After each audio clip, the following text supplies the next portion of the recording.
Good evening, everyone, and thank you for joining us for our webinar tonight, Find Your People, Find Your PhD. This webinar will explore higher degree by research options at UniSC. My name is Associate Professor Caitie WIllis, and I'm the Dean of Graduate Research and Research Development. It is my pleasure to be your host this evening. Joining me tonight are other staff, researchers, and PhD candidates from across the university who I will introduce you to later in the session. I would like to start by acknowledging the traditional custodians of the lands on which we virtually meet today, the Gubbi Gubbi, Cubbi Cubbi people for our Sunshine Coast and Moreton Bay campuses, and the Butchulla peoples for our Fraser Coast campus. I pay my respects to elders past and present and extend that respect to any Aboriginal and Torres Strait Islander people here this evening. This evening, we'll provide you with an overview of the different degree options and where they can take you, what a day in the life of a research degree looks like, what career options you'll have at the end, details on financial support and how to get started. We want you to get the information that you need and welcome your questions. Please use the Q&A function located at the bottom of your screen at any time. We'll be able to respond privately, and we'll also pick some questions to answer live at the end. You'll have an opportunity to ask questions of our guest speakers as well as UniSC staff, researchers and candidates. So to kick things off, please enjoy the following 2-minute video showcasing some of the amazing work that is currently being done by our researchers and research candidates. We're at a phase now where AI is coming. It's dramatically increasing in terms of its proliferation through a lot of our organisations, including safety critical organisations and industries. So it's really important that we understand how it's going to impact on existing teams and how we can maybe use that technology to improve the way that outcomes occur. What we've noticed with regional Queensland in particular, so there are some spots or areas where public transport is just not as easily available, and then that results very quickly into a very car-dependent culture. What we're trying to do with this project is to identify these locations so that we can target some of these interventions or policies. So I think the goal here is to be able to translate some of those exciting work that we're doing, the ideas that we have, into real-world policy to improve our communities. The research I currently work on involves chemical communication between aquatic organisms. For example, the crown-of-thorn starfish. It's a pest species on the Great Barrier Reef and it's difficult to get rid of. No one's ever identified how they're communicating with each other. So what we've done is we've identified the attractant pheromones that they use naturally, so we can coerce them off the reef into the traps and the reef is safe again. In the Western Pacific, the climate is changing faster than it is in many parts of the world. Whole islands have already disappeared. People who mostly subsist from the land are finding it increasingly difficult to sustain themselves. What we're really trying to do is to find ways in which Pacific Island peoples can sustain themselves using the resources that they have available, while at the same time acknowledging that those resources are taking a hit from climate change. The rapid rise in medicinal cannabis prescriptions here in Australia has meant that there's actually a real knowledge gap in between when it's actually safe to drive or not drive. With the cognitive testing, we can actually recreate the scenarios that we want to see, so those critical driving events, and to see how well people can actually respond to those.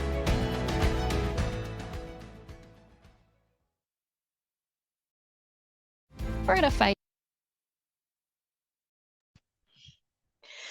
As you can see from the video, UniSC is home to groundbreaking research focusing on the challenges we face on a global scale. We have over 20,000 students across 6 campus locations and studying online, with our students coming from over 80 countries. Within the research space, we have over 500 masters and PhD candidates.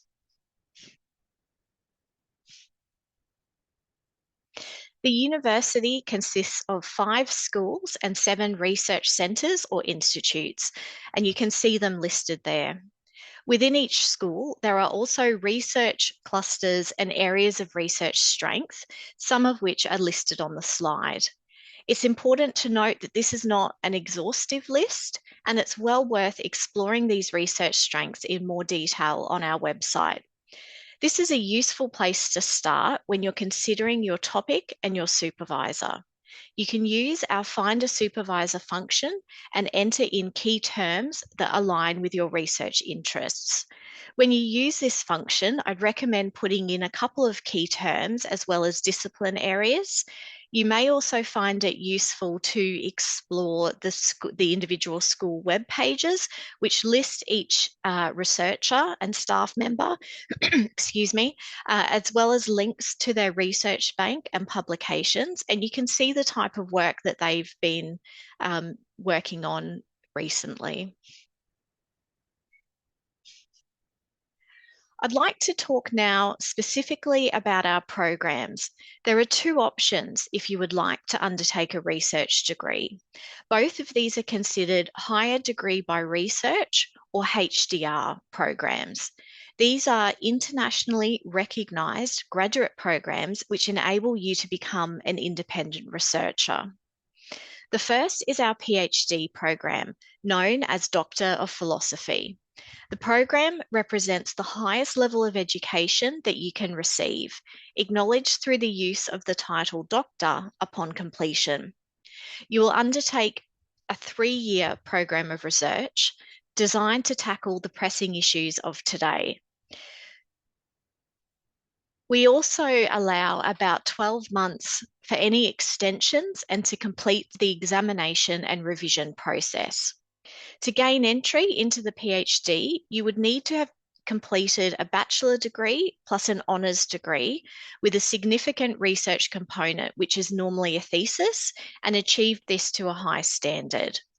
Or you may have previously completed a research-based master's degree. Our master's degree is 1.5 years in length, with 6 months for the examination and thesis revision process. To gain entry, you'll need to have completed a bachelor degree with a minimum GPA of 5 or an honours degree. It's important to note that we currently have about 10 different master's programs that you can choose from, with the Master of Arts and the Master of Science being the most popular. All of these master's programs are essentially the same though, and they're being replaced in early 2027 with a single program called Master of Philosophy. You can commence at any time though, and you'll have the choice of which program you wish to stay in. For both the Masters and the PhD, you'll undertake, we will also consider entry based on a relevant track record of professional research experience or things like publications in scientific journals. It's important that you discuss this pathway, though, with your proposed supervisor, as well as the support in your school to help you put together this argument, as it's not an easy one to make, and there's quite a bit of specific information that you need to gather to make this case. For both the PhD and master's programs, you'll undertake an approved program of research that culminates in the submission and examination of a thesis or a thesis and exegesis. It's your chance to tackle some of the burning questions that keep you up at night and contribute to your discipline. All programs are available across our campuses and are open to domestic and international enrolments. You can complete full-time or part-time, noting that full-time enrolment may be required in some cases. A research degree is structured differently from undergraduate and postgraduate degree structures that you might be useful. You complete your study across the full year and you take leave at a time that suits you and your project, rather than working in the standard 2 or 3 set semesters or trimesters that you may be used to. Most candidates do not undertake coursework, although there may be scenarios where you need to upskill in a particular area. Instead, the degree is largely independently driven, with you working with your supervisory team to progress your project. There are some milestones that you need to complete. So early on in your degree, you will complete an induction and some planning for your research, followed by a confirmation process where your work is assessed for viability and contribution to the field. You'll also complete regular progress updates to ensure that you remain on track. The culmination of your work is the submission of the thesis, which then goes out for external examination, followed by revisions to be completed before your degree is awarded. As you can see, to be successful in a HDR, you need good time management and ability to work independently to drive your project forward, plus the ability to work as a team when needed. Now, if Caitie is available on our session today, I would like to invite her to join us. I'll do an introduction and then we'll just check if some tech issues have been resolved. So Caitie WIllis is one of our current PhD students. She is in her third year at our Moreton Bay campus within the School of Science, Technology and Engineering. The title of her project is The Effects of Restoration and Urbanisation on Terrestrial Fauna in Coastal Wetlands. I'll just check in if Caitie is available to talk to us about her experiences in her PhD. I'm here, Kate. I'm ready to talk. Thank you so much, Caitie, and thank you for your patience with the tech issues that you've been experiencing. I'll hand over to you. Thank you. Thank you so much. So, hi everyone. Great to see so many people joining tonight. It's really exciting, I imagine, for a lot of you to think you might be doing HDR with us.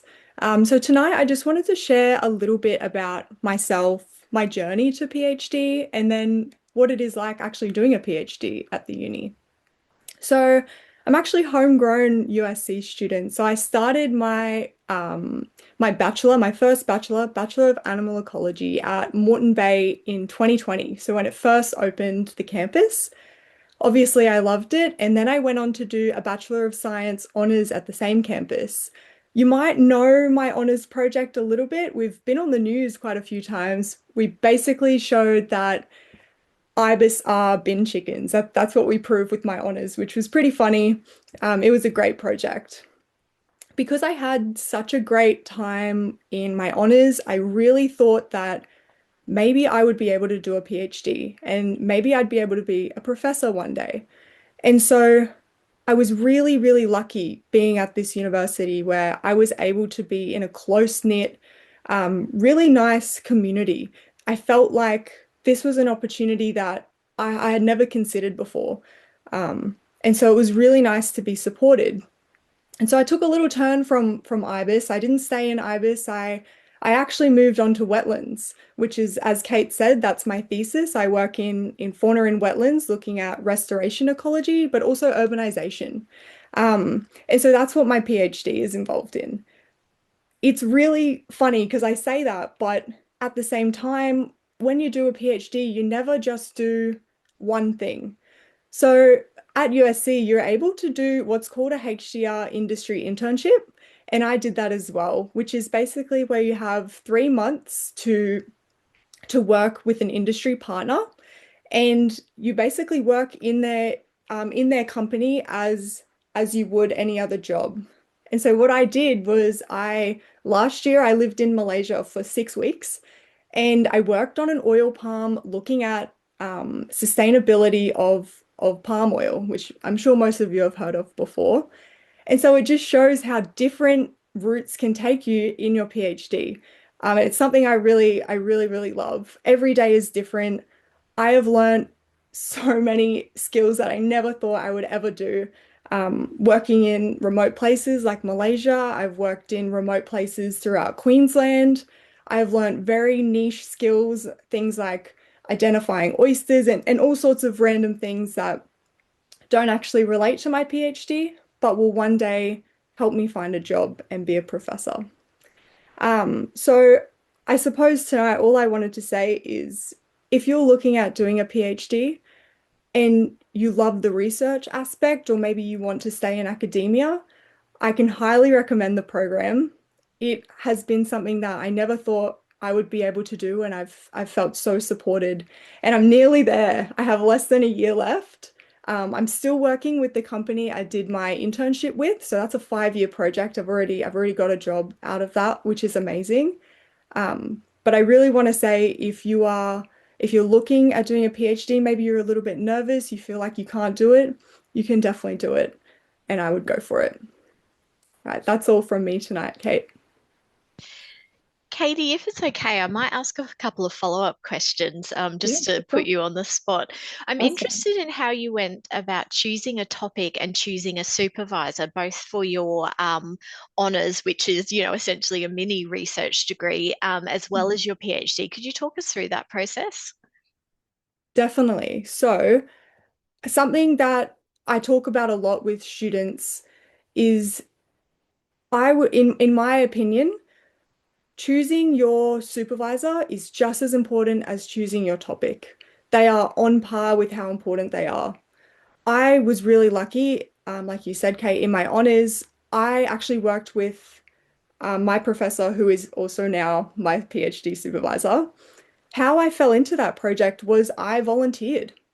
I volunteered with his projects. I looked at all of the professors that we have at uni, and luckily we have a lot of amazing people. And this university, because it's a little bit smaller, everyone knows everyone. And so you can go up to your professor and they'll recognize you. They know your face, they know who you are. And you can say, I really love this research that you're doing right now. Is there any possibility that I can volunteer? Are there any honors, masters, PhD, so on, even research work going with you right now? And that's what I did. I went in and I chose my supervisor first based on all of his research that he does. I loved his research and I said, "Do you have anything similar going?" And he said, "Yeah, I've got this and this."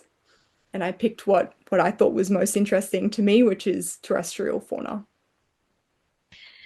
And Caitie, you've spoken very positively about your PhD journey, and of course, that's the experience that we hope that everyone will have. But a PhD can also be really hard work, and there are times where things don't go to plan, and we've got to have resilience and kind of work our way through. Can you talk to me about some of the things that you've managed to some of the coping strategies that you've used, or some of the things that you've done when things haven't gone to plan? Because I think it's important that we're upfront with people that a PhD is a 3 to 4 year investment if you're full time. And yes, there are these wonderful experiences, but we also need to be prepared for some of the tricky times too. And how have you managed those? Yeah, that's a good point. What I would say is a PhD, it never goes to plan. But that's the exciting part. You go in and you think you're going to do this specific research project, and then you find something in your data it's never been found before. It's not something that was anyone was ever expecting, and you slightly change your research to go through with your data. And that's what it is. So you have to learn to be flexible. It's probably one of the best traits I've learned in my PhD is be flexible, take it all in, take a deep breath, and then go and fix it. That's just what it is in a PhD. And I hear this story a lot from candidates when things haven't gone to plan, but then these other things pop up, and it ends up being a new exciting opportunity. And I think part of doing a PhD or a master's is being open to those opportunities, and taking them and making the most of them. The last question I'll have for you, Caitie, and of course the audience will have a chance to ask you questions at the end. But any advice that you would give to people who are thinking about undertaking a PhD or a master's, anything that you think that they should think through or do in preparation to start their journey? Yeah, I would recommend reaching out to people that are already doing these programs. Um, Work on your network straight away. We're approachable. We love it when people email you and say, "Oh, I love this paper that you have. Do you want to chat about it?" we do this all the time. We're always talking to other students and especially undergraduates or people that are looking to do a PhD. Get to know people that are doing it, understand what you want as a job outcome, because that will also change the trajectory of your PhD. Maybe you want to work in industry, maybe you want to be in academia, maybe you want to be in research. Figure out what you love and then tailor your PhD towards that, and then you'll have a good time. Excellent. Thank you so much, Caitie, for sharing your journey.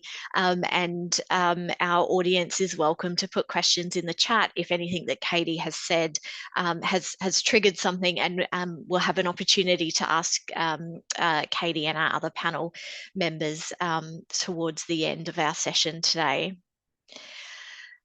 So why should you consider doing a HDR program or a higher degree by research program?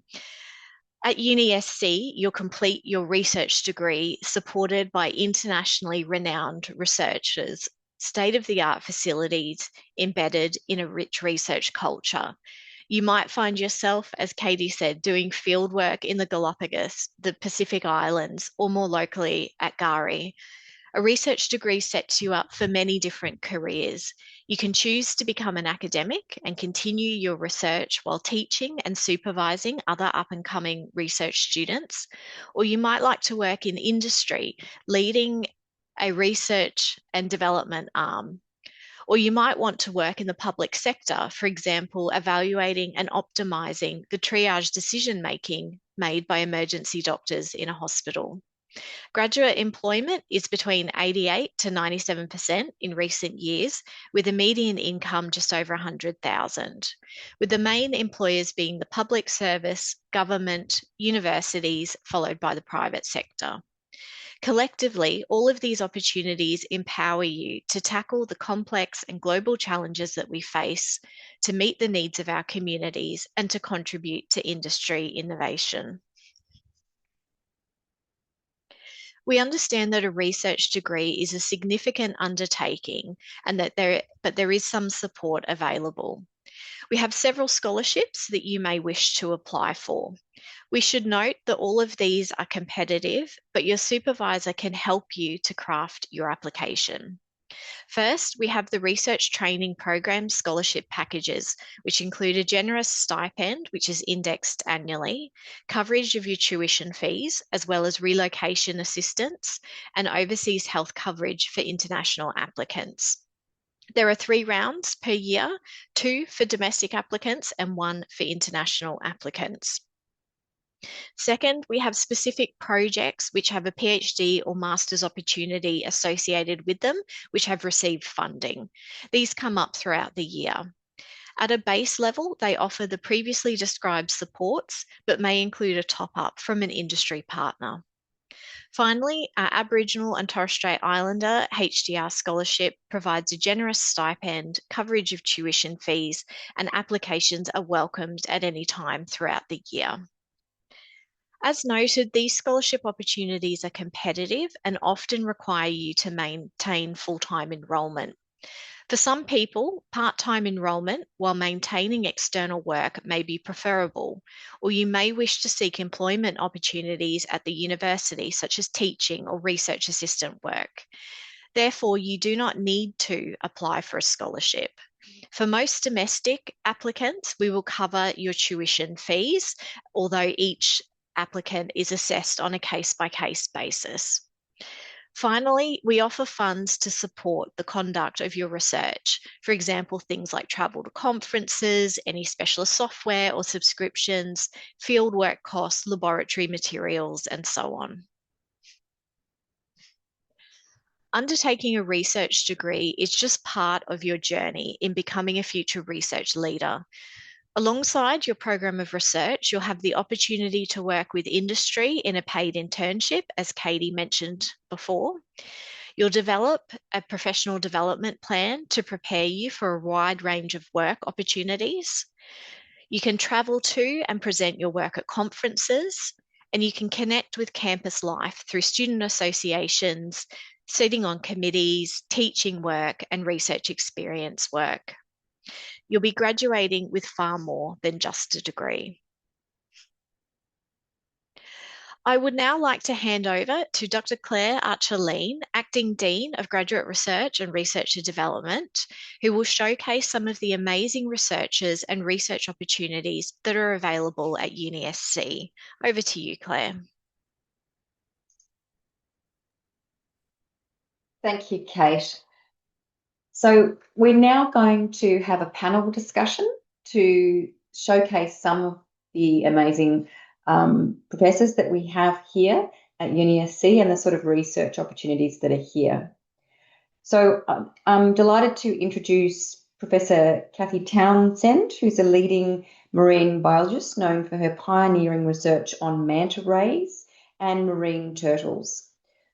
Her work is tackling some of the biggest threats facing our oceans, such as plastic pollution and climate change, and it's driving change in conservation practices in Australia and internationally. Our second panellist is Professor Brunet, who is the Director of the National PTSD Research Centre and UniSC's Townsend Institute. He has investigated the impact of trauma exposure on individuals for more than 30 years, and his pioneering research has shown that it is possible to interfere with the reconsolidation of a traumatic memory in the brain, offering an innovative healing pathway for those diagnosed with PTSD. And our final panel member is Associate Professor Rory Mulcahy, who works in marketing and has supervised over 11 PhD candidates and co-leads UniSC's University of Salzburg PhD pathway. His research spans influencer marketing, para-athlete talent transfer, joyful leadership, and cross-cultural media, with current work on vulnerability to political deepfakes funded by the Office of National Intelligence. I'm going to start with you, Caitie. Could you tell me a bit about the Mulcahy Centre and how you integrate your candidates into that centre? And what are some of the rich HDR opportunities there, such as internships that you've seen over your time, as well as the unique opportunities that UniSC offers to study megafauna? Yeah, for sure. Thank you, Claire. Thank you all for allowing me to come and have a bit of a chat to our newly aspiring HDR students. So the Mulcahy Center, Mulcahy is the bachelor word for sea turtles. And so this Mulcahy Center is based up in the Fraser Coast region in Hervey Bay. And the reason for that is that we had this very big flooding event where all of a sudden we had large numbers of sea turtles becoming ill and unwell, and they were having to be shipped down to Australia Zoo for care. Now, this was a big strain on the turtles themselves. It was a big strain on the Australia Zoo Wildlife Hospital. And so also working with the local community, the Butchulla community, as well as Turtles in Trouble Rescue is the volunteer group. We came up with this plan to create the Mulcahy Center, which not only provides rehabilitation space so we can take care of the animals, but we're also doing research, because it's one thing to take care of them and then set them back out again. The real thing is why. Why are they becoming unwell? What are the things that are causing these animals to become sick? And one of the things that was quite unique that really kickstarted the Mulcahy Center is that we had this unique disease called soft shell syndrome, which was a terrible disease and was only isolated to the Fraser Coast region. So we worked with a large group of other researchers across Queensland, trying to figure out what it was. Is it virus? Is it bacterial? Is it possibly because there's heavy metals coming or some other pollutants coming downstream to cause these animals to become sick? And so we all worked together. And then the other option was, of course, is that the animals became very weak because they just weren't getting the nutrition that they required. Now, we haven't quite answered that question yet. We don't know why that's happened, but we still are working on that. And we're definitely working on things like what's happening in the environment, how is that impacting the animals themselves. So the Mulcahy Center is this amazing center. We've got big tanks in there. We take care of up to 6 turtles at a time. We do research on them, as well as health analysis as well. So I currently have 2 PhD students that are associated with the Mulcahy Center. that are enrolled at UniSC. But the other thing that we're doing out of the Milby Center is creating an internship possibility. So even if you don't necessarily end up doing a PhD with me, but you do a PhD with someone else, but you're still interested in sea turtles, you can actually come and do a 3-month internship where we cover the cost of your scholarship during your time that you're with us. And you get hands-on training, everything from how to handle the animals, how to feed them, doing health checks, and of course, helping with the researchers that are working out of the center as well. So that's just one example of some of the megafauna that you can work with at the University of the Sunshine Coast. We actually have a megafauna research cluster, and it's not just marine, it's also terrestrial. And we're one of the few universities in Australia that has such a strong concentration of researchers who are working on these big-bodied animals. So megafauna includes things like your whales, your kangaroos, birds, so sharks, et cetera, et cetera. So again, if that's something that you're quite interested in doing, there is a lot of opportunities to be working in that space. A lot of opportunities to be, again, looking at those human impacts on the animals, as well as some really basic biological questions. I currently have a student who's working out of Papua New Guinea, for example, who's working on walking sharks. And we've just recently discovered that a new species of walking shark based upon the work that she's been doing. It's kind of crazy to think we're still identifying new sharks to this day. So there's lots of wonderful opportunities, lots of researchers at UniSC that are working on these charismatic megafauna, including things like your bin chickens, like we had from Caitie. So lots of opportunities. And again, have a look at the website, see some of the things that we might be doing, and just reach out if there's people that you might be interested in working with. Thank you, Kathy. That all just sounds so exciting and really wonderful to hear too about the HDR and internship opportunities. That's just really a crucial part of the contemporary HDR or PhD at least program. So I'm now going to turn to you, Alain,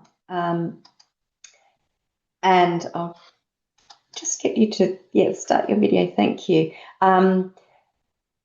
Can you tell me a little bit about how many candidates you have at the Townsend Institute, and also about some of the exciting projects that those candidates are working on there, and the research opportunities generally? Of course, Claire. My name is Alain Brunet, and I'm the leader of the Townsend Institute. In 2024, the Townsend Institute was nominated National PTSD Research Center, and that's when I began to lead. We currently have we currently supervise 22 HDR students, either of domestic or international origin. We also have students who can do a master's by research entirely online via the MHN program. So at the Townsend Institute, we are the only institute in Australia that conducts mental health research on the topics that we have a focus on. We're the only institute that approaches those topics with a neuroscience lens and a multidisciplinary, but always with a neuroscience lens. So some of our students are working at our neuroimaging facility. It's a 3 Tesla Skyra machine. They're looking for the development of psychopathology in youth, for instance, in youth brains with Dan Hermans and Christina Driver. They're looking also at the predictors of neuroinflammation and chronic fatigue with Zach Shan and Jacob Levenstein. We also have a sleep research program with Fatima Yakut that's taking place in First Nation and remotely. We have a PC2 lab where we conduct genetics research. For instance, we currently have a research looking at the gut-brain relationship. So we have research going on in that respect. We also have a research that's in the starting blocks that's going to look at the genetics of PTSD in the aftermath of the Bondi terrorist attack among the victims.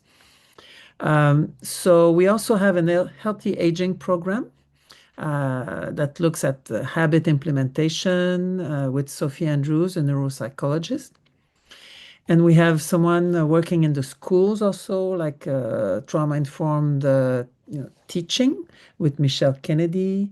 And we also have a group of 40 associate members that work in other schools or disciplines at the uni who are also members of the Townsend Institute and National PTSD Research Center, who work on a variety of topics, mostly hinging around traumatic stress or PTSD.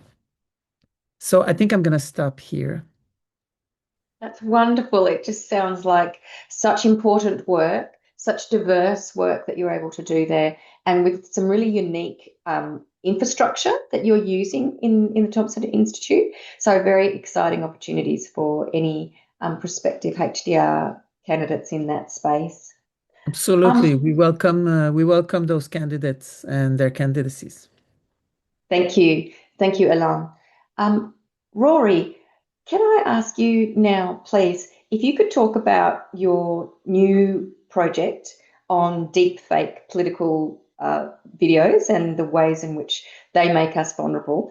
But also, I know, having seen so many of your candidates and worked closely alongside you, if you could tell me a bit about some of the diverse candidates and opportunities within UniSC that you've seen and supervised as well. Yeah, absolutely, Claire. So I think particularly in relation to our grant and our large project on political deepfakes, be remiss of me not to acknowledge that some of its starting points actually came from a PhD candidate, Dr. Lucas Whitaker, who was an alum of UniSC. So in 2021, Lucas came to me and wanted to pursue a PhD in the area of deepfake. So for those that don't know what a deepfake is, it's artificially manipulated content, manipulated via AI to make things that are real and alter them and make them fake, essentially. So make people do things that they didn't do. So in 2021, Lucas asked me about that. I was very skeptical at the time. And I've been eating my words ever since, to be perfectly honest. So I think that demonstrates that supervisors learn just as much from their students as the students may learn from their supervisors as well. So that's a big burgeoning area that for those candidates that are kind of interested in the social sciences and information systems, where I've seen a lot of them, I'd ask you to kind of think really broadly about what are some of these mega topics that are going on at the present time. So for us, we kind of bridge some areas of expertise at UniSC in political news and the deep fakes from Lucas's PhD and kind of made this topic together that we were seeing out in the marketplace. And that's where I guess for me a lot of inspiration comes from at UniSC is we're really practical and hands-on. Whilst the PhD is theoretical that you're trying to make, we are really trying to solve mega real-world problems and have a societal impact. And that's where I think, some of the best PhDs come from. You might be interested to know, so, hot off the press for us in relation to our research is that we're noticing that deepfakes are creating two major problems for us in society that we're looking at presently. One of them's known as the false alarm or the liar's dividend, is that people are now starting to identify real content as fake. So in our experiments, we expose people to both fake information, political deepfakes, and we also expose them to real political videos and ask them to guess which one is right and which one is wrong. And that's been really interesting for us, something that we didn't actually intend on walking across or finding and that's what I'd probably say to inspire some of those out there is thinking about this infodemic that's out there in relation to there's so much information out there that's available at our fingertips. And sometimes that can be a tool for good, and sometimes, and particularly in our research, that can be a tool that can be pretty dangerous in the wrong hands. And thinking about that aspect in our society at the moment. Claire, you raised the point about diversity. So for me, sometimes I think personally, and this is not a reflection on myself, is having a good supervisor doesn't necessarily mean they always have to be the expert in your area, and it comes down to a team. And I'm really lucky here at UniSC. We have excellent researchers and team players. So I've supervised topics whilst my main disciplinary area is in marketing. I've been in cybersecurity. I've been in information systems. Claire mentioned para-athlete talent transfer for the upcoming Olympics. So I guess what I'd say too is there has been a number of questions about supervisions. It's not just the topic, but it's the right fit between you and the supervisor as well, because it is a 3 to 4 year ongoing relationship. And you do want to get along with the person. You do want to have generally a good time, and you want it to be transforming, and it should realistically be transforming for the both of you as well. And that's where I think you get the best synergies between you as the candidate and your supervisors as well. Thank you, Rory. And I think that really speaks to something we might be pursuing more in the Q&A, is about how you find a supervisor, and also the sort of steps and processes and the careful paving stones you need to lay along the way towards submitting an application. Thank you, Kate. I'll hand back over to you. Thank you, Claire, and thank you, panel. So we've spoken to you this evening about what's involved with a HDR program. And I'll talk now briefly about what to do if you're ready to take the next step.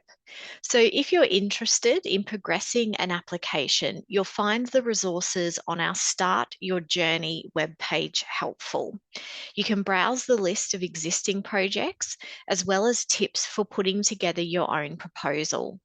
Developing a research proposal will take some time, so we recommend that you allow a few months by the time you have a look for supervisors, reach out, and put your proposal together.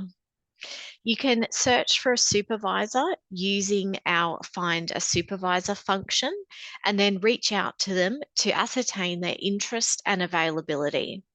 If you need help, you're welcome to use the query form, which is located on each of our HDR pages. You're welcome to submit an application for program at any time throughout the year. However, if you require a scholarship, then it's best to align your application to program and an application for a scholarship at the same time. The next round for domestic applications will open in July for a 2027 start, or the round after that is held in February 2027 with outcomes sent towards the end of June. I'd like to wrap up the session today, which I hope that you found useful, and to thank you for your time this evening. I would now like to open it up for questions to myself, to Claire, Caitie, our candidate, or any of the researchers that you met previously. Please place your questions in the Q&A function and we'll respond privately, and we'll pick some questions to answer now. We have about 15 minutes, so we'll try and work through as many questions as possible. There's also a QR code that you can see on the screen, and you can register your question there, and we'll get back to you if we don't get a chance to answer your question tonight. I would also invite you to join us for Open Day, which is held at our Moreton Bay and Sunshine Coast campuses in July and August, and you're welcome to come along. We will have an information tent there. You're welcome to come along and meet us. You can meet the researchers as well as check out the campus if you're not familiar already with our lovely campuses. So we'll open it up for our Q&A function for the next 15 minutes. And Claire, I'll hand over to you for the first question. Thanks, Kate. So we're getting quite a few questions about the possibility of articulating to a PhD from a master's that's not yet complete. That is a question which, unfortunately, you will find that a few of our questions are answered with "that depends," because it depends on the case that you can make for realising the criteria equivalence for the PhD entry. Whether you are enrolled already in UniSC in a master's, or if you are somewhere else, it's not a process of simply upgrading. That's not the nomenclature or the process that we use.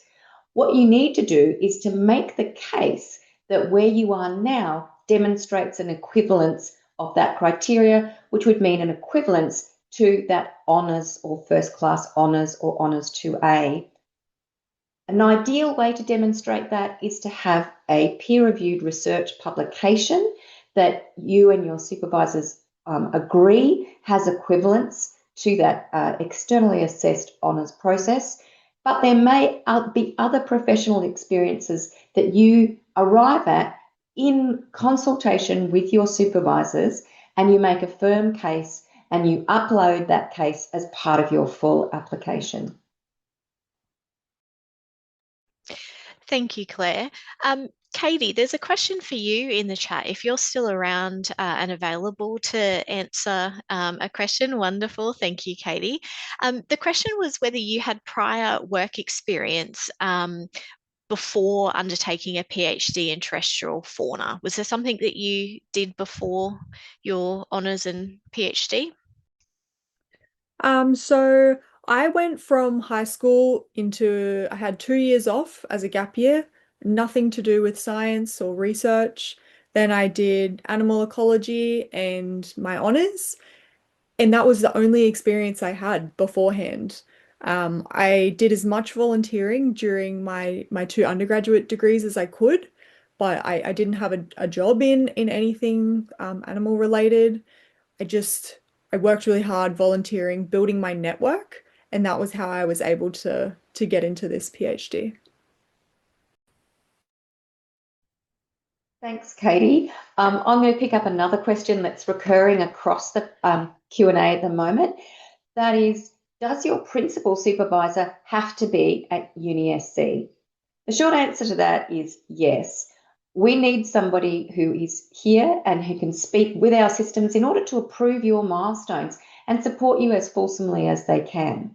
It is, however, possible to have a consultant supervisor who is located at another institution who provides expert disciplinary knowledge that may be beyond what is available here, or is just somebody that you are seeking to have a consultant, an industry consultant or an academic consultant on your program. But you do need to have a compliant panel that has a principal supervisor and a co-supervisor here at UniSC. I'm going to combine two questions which are coming up a lot in the chat, and it's around entry requirements. And one of the questions that's popping up a lot is people asking, I've done X, Y, and Z. Does that make me eligible for entry into the program? As Claire preempted before, the answer is it depends. So each case is individual and everyone comes with a unique set of academic qualifications and professional experience. So the only way that we can assess your eligibility is through an application for program, but you can talk with your proposed supervisor. So reach out to a supervisor, develop your proposal, gather all of your qualifications, and apply for program. Let's say, for example, that you apply for a PhD program and you don't meet entry requirements. We will automatically assess you for entry into the Masters by Research program. And if you meet those entry requirements, then that is the offer that we will send through. So we try and match you to the program that best aligns with your particular qualifications and research experience. And again, your supervisor can help to guide you with that. The related question is whether it's worth going straight into a PhD after attaining a bachelor, assuming that you have an honours with a high GPA.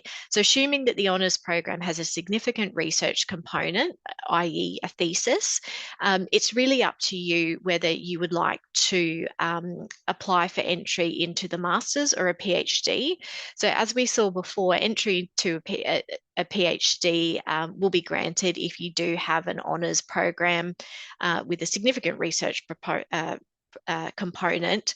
And we just like that degree not to be too old. So there's not a strict timeline for entry, but if the degree is 20 years old, then we may require some professional development or some coursework, particularly if you've not done any professional work in that time that is related to research. So if you meet entry requirements for a PhD, definitely apply for the PhD, but there are some people who like the short-term nature of the master's program and instead would prefer to complete a master's program.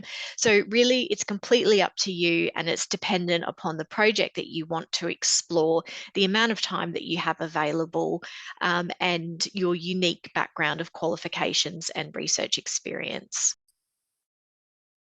Thanks, Kate. There's a question or a few different questions around the kinds of social opportunities or opportunities for connection here at UniSC. There's a very vibrant research culture here, and some of it is based within particular clusters or centres or labs where there's opportunities for professional development, research sharing, brown bag lunches, all of those sorts of things that happen on a regular basis. There's also a very active HDR association here based on the APA, and they do run events and social events that occur regularly. There's writing clubs as well. They call them Shut Up and Write clubs. So there's a lot of activity happening at each campus, as well as activities for connection and culture building that are run by the Graduate Research School regularly, and also activities that run out of each school or centre. I don't know if, Alain, you want to talk about any opportunities that are run in terms of those opportunities for connection in the Townsend Institute, or if Kathy or Rory, you want to speak to that question either. So what was the question exactly? I'm not sure if I understood it correctly. Would you Just mind? opportunities for HDR students to connect with each other and kind of social connections. And perhaps Caitie also wants to speak to that one too when you come up with your answer. Well, there are many opportunities for students to connect together. We have, the students are organizing some kind of they have a social committee, so that is definitely something that is very active, and we work like we're like a little community at the Townsend Institute because we're off campus. There's about a group of about 100 people in the building where we are. So yeah, that is. Does that answer the question? Absolutely. That's one wonderful example of the sort of centre-based and so on opportunities that we have.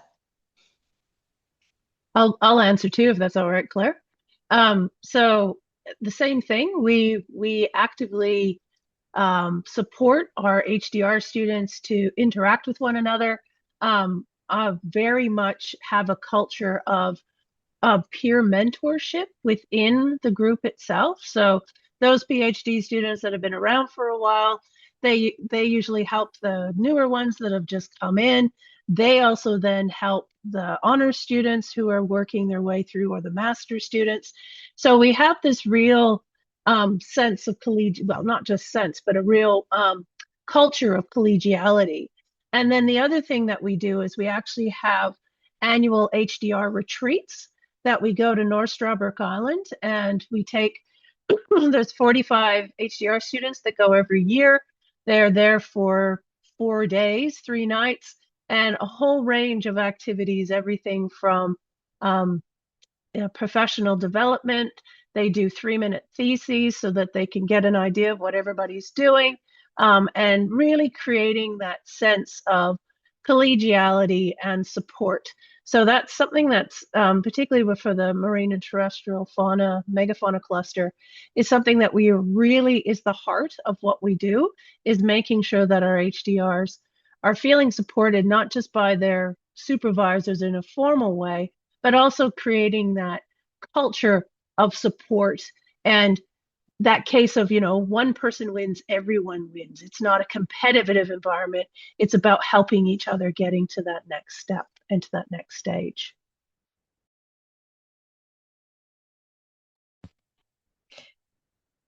I'm happy to move on to the next question. There's a couple of questions coming about scholarships.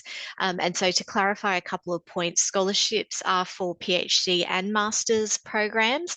We should note that the majority of them are awarded to PhD programs, but we do have a proportion that are allocated towards master's programs.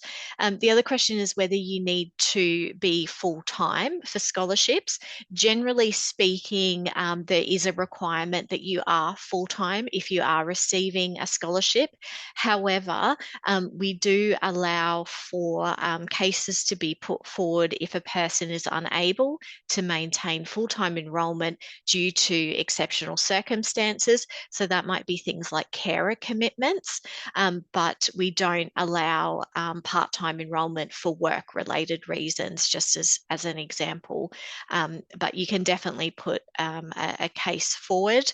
And by full-time, if you are enrolled full-time and are receiving a scholarship, we generally allow for roughly 1 day a week of external work, noting that that is a very general recommendation.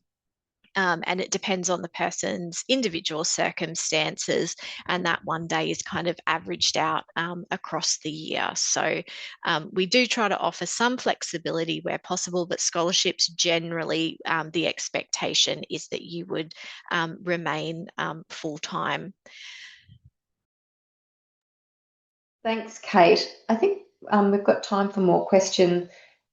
So another question is about whether you have to be located here at the Sunshine Coast or specifically at one of our other campuses. Perhaps I'll pull Rory in to provide a beginning answer to that, and then Kate, you can follow up with a bit more of the specifics that as they might apply to international candidates and so on. Yeah, thanks, Claire. So for those that are interested in that, I guess the concern as to whether you have to be based in Southeast Queensland, my experience has been very diverse. I have students that are based here in Southeast Queensland, but for those interested, I also have students that are based in Austria, Germany, Sydney, and Melbourne. And still undertake their candidature, and that can sometimes mean very early morning meetings or very late meetings, and that's just something to be aware of as well. But I'd say a contingency on that is if you are thinking about doing your research studies based upon that, it can be a very lonely journey as well, and just understanding and being aware of that.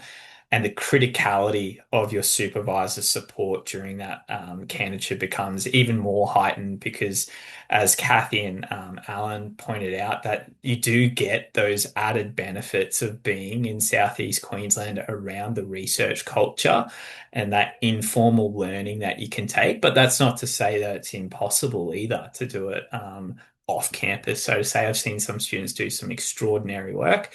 Yeah, it's just about what's right for you, but also what's right for your supervisor as well, and making sure again that that relationship is paramount and foundationally set for that success as well.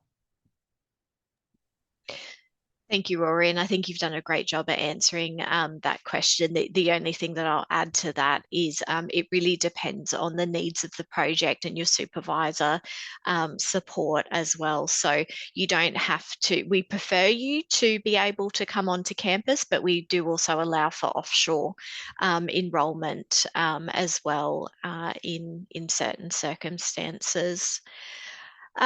We've probably just got time for one more quick question, and I'll pick this one. How do you support yourself financially while studying full time? So there are several options here. You can apply for a scholarship, noting that that doesn't replace a full-time wage, of course, but it should help to offset some of the costs of living. So you can apply for a scholarship.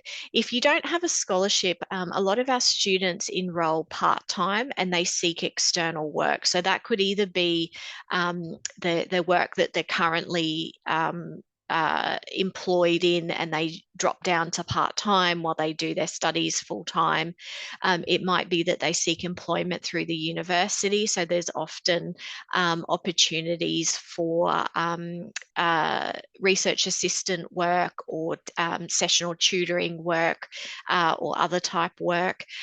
But you know, it is a challenge, and you know, oftentimes people have to make sure that they're planning for that, and they might, you know, they might make sure that they've got some flexible work arrangements that are sorted before they look at enrolment in the program.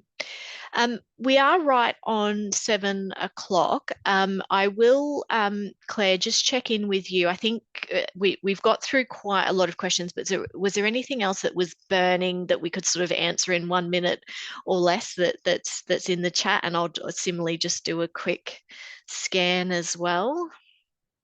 Okay, I think we've covered everything that's really pressing here now. And I think the main thing is to get people to use that code to follow up with their questions. We will take the time to follow up with your questions after tonight.